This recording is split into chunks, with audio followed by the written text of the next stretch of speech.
Okay အဲ့တော့ကျွန်တော်တို့ဒီမျက်လုံးအဖွင့်ပဲပေါ့နော် eyelid လေးတွေလည်းရပြီဆိုတော့ okay ဒါဆိုရင်ကျွန်တော်ဒီကျွန်တော်မျက်လုံးလေးပြန်ပြီးတော့မျက်လုံးဖွင့်လိုက်ပါပေါ့နော်ကျွန်တော်ဒီမှာခုနကတော့ဒီကောင်လေး off ထားဆိုတော့ကျွန်တော်ဒီမှာမျက်လုံးပြောင်းအဲ့တော့ကျွန်တော်ဒီကနေသွားပြီးတော့သူ့ okay ဒီမှာခုလိုမျိုးလေးပေါ့နော် okay ရ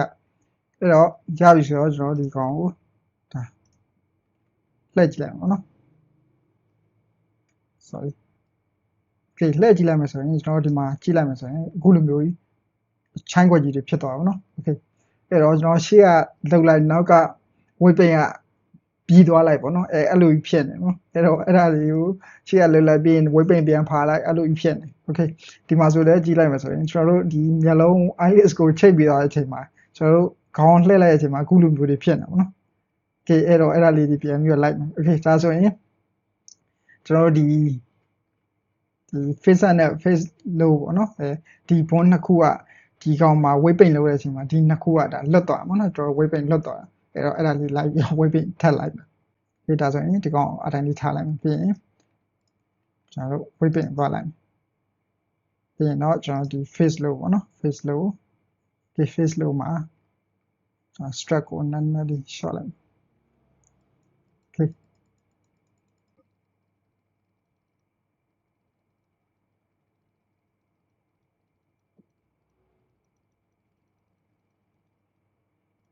ပြီးရင်ကျွန်တော်တို့ဒီ face up ပုံပေါ့နော်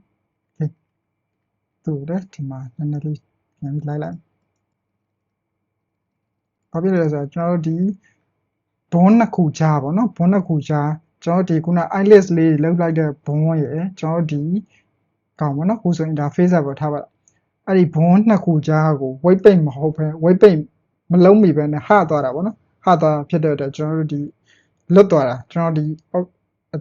ဒီ head ပေါ့နော်ကျွန်တော်တို့ object နဲ့လွတ်သွားဖြစ်တဲ့အတွက် weight pain လွတ်တဲ့နေရာကျွန်တော်တို့အလှည့်အပြုလုပ်တဲ့အချိန်ကျအဲ့လိုမျိုးချိုက်ပြီးတော့ဒီခြုံထွက်သွားတာပေါ့အဲ့လိုပုံစံမျိုးဖြစ်သွားတယ်ဒီကတော့ weight pain လွတ်သွားတာ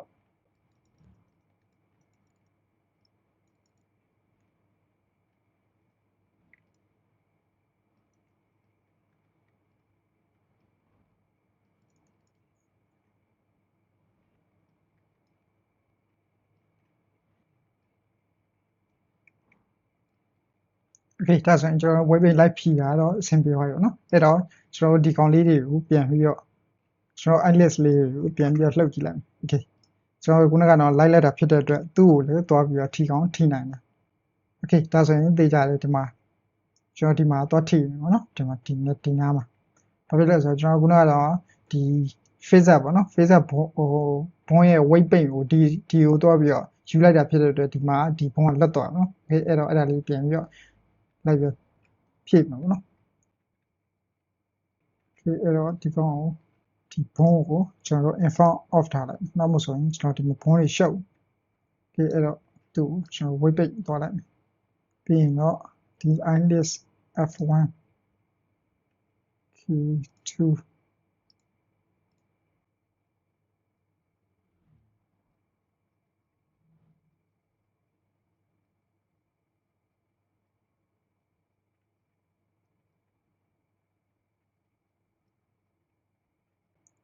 โอเคဒါဆိုရင်တော့အဆင်ပြေသွားပြီပါเนาะโอเคဒီလိုပဲကျွန်တော်တို့ဒီလုတ်ပြီးရင်အဲ့လိုပဲလိုက်ပြီးတော့ check in လုပ်ရတယ်เนาะအဲ့ဒါမှကျွန်တော်တို့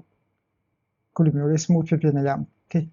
ပြီးရင်ကျွန်တော်ဒီအောက်ပိုင်းအောက်နှာခမ်းပေါ့เนาะโอเคဒီမှာလုတ်ကြည့်မယ်ဆိုတော့ကျွန်တော်ဒီမှာကြံခဲ့တယ်ပေါ့เนาะကျွန်တော်ကโอเค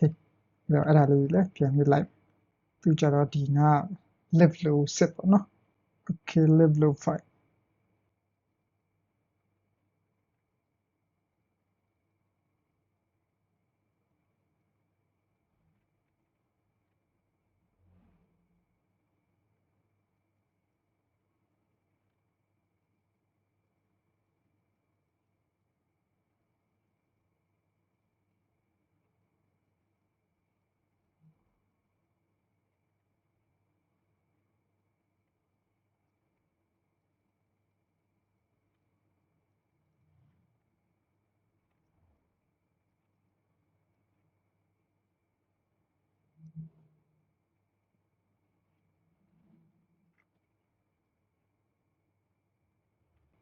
okay ဒါဆိုရင်တော့အဆင်ပြေသွားပြီပေါ့နော်အဲ့တော့ကျွန်တော်ဒီ eyelid ribbon လေးပေါ့နော်ကျွန်တော်ဒီမှာမျက်လုံးအဖွင့်ပိတ်လုပ်မယ်ဆိုရင်ကျွန်တော် eyelid ribbon လေးကဒီမှာပါနေတာပေါ့နော်အဲ့ဒါလေးကိုကျွန်တော်ဒီကနေဒီတွားပြီးတော့သူ off ထားလိုက်ပေါ့နော် okay sorry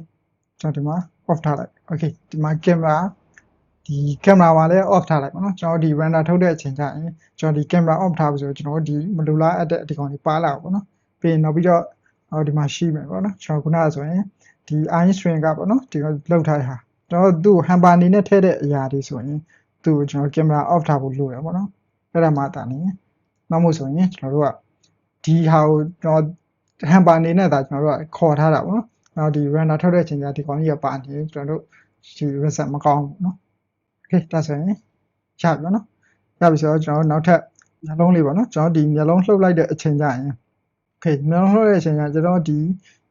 မျက်လုံးကလှုပ်နေချိန်ကျွန်တော်ဒီမျက်ခမ်းပေါ့နော်ကျွန်တော်ဒီ eyelids လေးရအစပါနေတာပေါ့နော်ဒီမှာမျက်လုံးကတီးတိုင်သူ့ဒီမှာလှုပ်နေလို့ဖြစ်နေပေါ့နော်အဲ့တော့အဲ့လိုမျိုးလေးပါအောင်သူ့ကိုဒီ follow လေးထပ်ပြီးတော့ထည့်သူ့ကို edit မှုပြောင်းလိုက်မယ်ပြီးရင် inform ကျွန်တော်ဒီဘုံကို inform ပြန်ဖော်လိုက်မယ်ပေါ့နော် okay အဲ့တော့ကျွန်တော်ဒီကနေဘုံအသစ်ခေါ်လိုက်မယ်ကောင်းပါနော် master eye dot and ပေါ့နော်ဒီသူ့ကိုကျွန်တော်ရှစ်ဒီနဲ့ပွားပြီးခေါ်လိုက်ပြီးရင်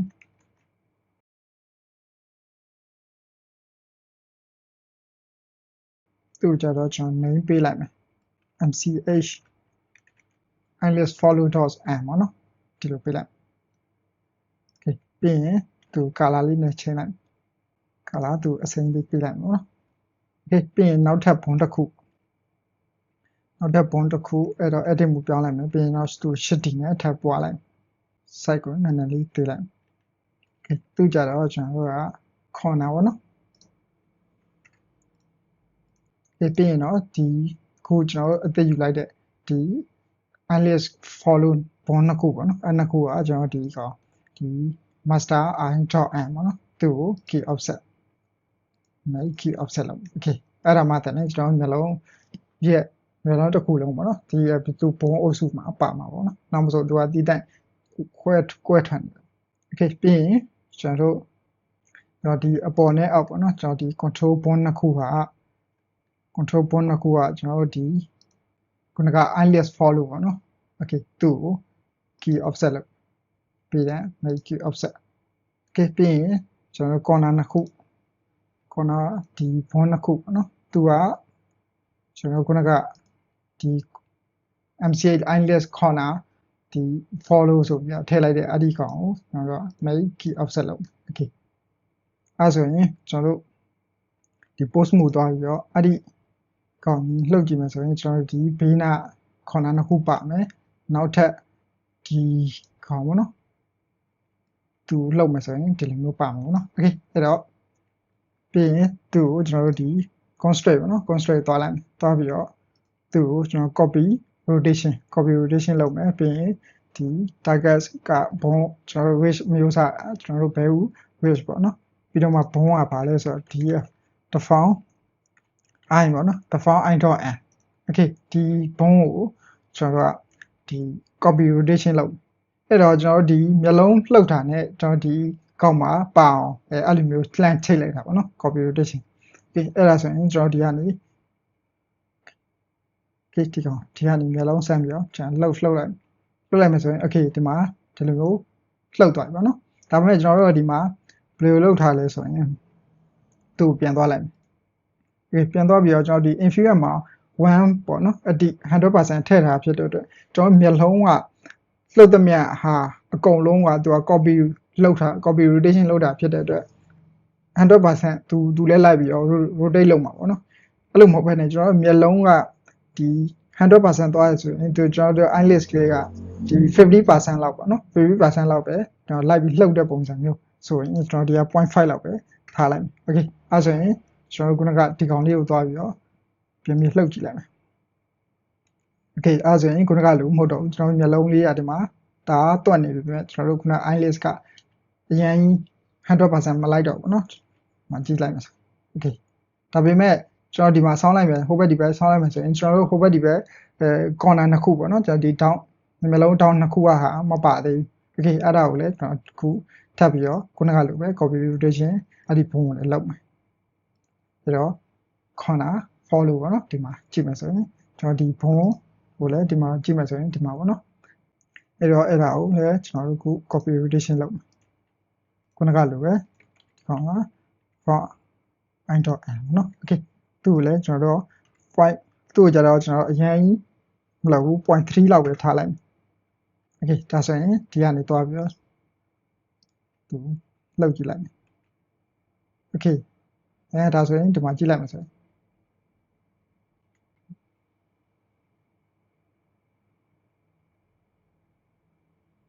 okay ဒါဆိုရင်ရပါပြီเนาะရ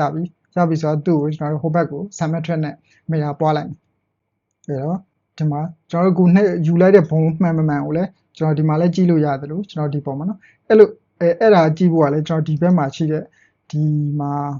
test info ပေါ့နော် test info ကိုတော့ on ထားဖို့တော့လိုတယ်အကယ်၍ကိုက off ထားမိတယ်ဆိုရင်လည်းပေါ်မနေဘူးပေါ့နော်အဲ့တော့သူနဲ့ကျွန်တော်တို့သူနဲ့ပေါ့နော်ဒီဘုံနဲ့အဲ့ဒီကိုယူလိုက်တဲ့ဘုံတွေနေကိုလည်းကျွန်တော်ဒီဘုံရဲ့ဒီမှာလည်းသွားပြီးတော့ကြည့်လို့ရတယ်လို့ကျွန်တော်ဒီ test info ပေါ့နော်ဒီကောင်မှလည်းကြည့်လို့ရတယ် okay အဲ့တော့ပြီးရင်သူ့ကိုကျွန်တော် edit မှုပြောင်းပြီးတော့ right click symmetric ပေါ့နော် okay ဒါဆိုရင်ဒီဘက်မှာတခါလည်းရောက်သွားပြီပေါ့နော်ပြီးရင် post မှုပြောင်းပြီးတော့ကျွန်တော်သူ့ကိုလည်းပြန်ပြီးတော့ okay သူ့ကိုပြန်ပြီးလှုပ်ကြည့်လိုက် okay ဒါဆိုရင်ဒီ symmetric တော့လုပ်လိုက်တယ်ဒါပေမဲ့ကျွန်တော်ဒီတစ်ဖက်ကဒီ left side ပေါ့နော် left side ကလောက်ထားတဲ့ဟာပဲဖြစ်တယ်ကျွန်တော် right side မှာမဖြစ်သေးဘူးပေါ့နော်အဲ့တော့ right side ကဘုံတွေကိုလည်းပြန်ပြီးတော့ချိတ်ပြရဒီဘုံနှစ်ခုပေါ့နော်ဒီဘုံနှစ်ခုကကျွန်တော်ဒီ eyeless follow ပေါ့နော်သူ့ကို edit ပြောင်းလိုက်မယ်သူ့ကိုကျွန်တော်တို့ make key offset ပေါ့နော် okay ပြီးရင်ကျွန်တော်တို့ post move ပြောင်းလိုက် post move ကကျွန်တော်တို့ selected မှတ်ရတယ်ကောင်းတယ်ကျွန်တော် edit move မှာမှတ်ရတယ်မကောင်း okay အဲ့တော့ဒီ corner နှစ်ခု corner ဘုံနှစ်ခုကကျွန်တော်တို့ဒီကောင်ပေါ့နော်ကျွန်တော်ဒီမှာကြည့်ပါစို့ corner follow eyeless okay အဲ့ဘုံကို edit move ပြောင်းပြီးတော့သူ့ကို key offset လုပ်မယ် okay ဒါဆိုရင်ကျွန်တော်တို့ post move ပြန်သွားလိုက်ပြန်သွားပြီးတော့ကျွန်တော်တို့ဒီနှလုံးကိုလှုပ်ကြည့်လိုက်မယ် okay ဒါဆိုရင်နှစ်ဖက်စလုံးရတာပါเนาะကျွန်တော် okay ဒါဆိုရင်ကျွန်တော်တို့ mouse တွေလည်းရပြီကျွန်တော်တို့မျက်လုံးတွေလည်းရပြီเนาะအကုန်လုံးစုံပြီလို့ပြောလို့ရတယ်เนาะ okay ဒါဆိုရင်နောက်ပိုင်းမှာကျွန်တော်တို့လိုအပ်တဲ့ဒီသွားတွေရှာတွေပေါ့เนาะအဲ့ဒီဟာတွေထပ်ပြီးထည့်ပြဆိုရင်ဟိုဒါ perfect ဖြစ်ပြီလို့ပြောလို့ရတယ်เนาะကျွန်တော်ပြခင်က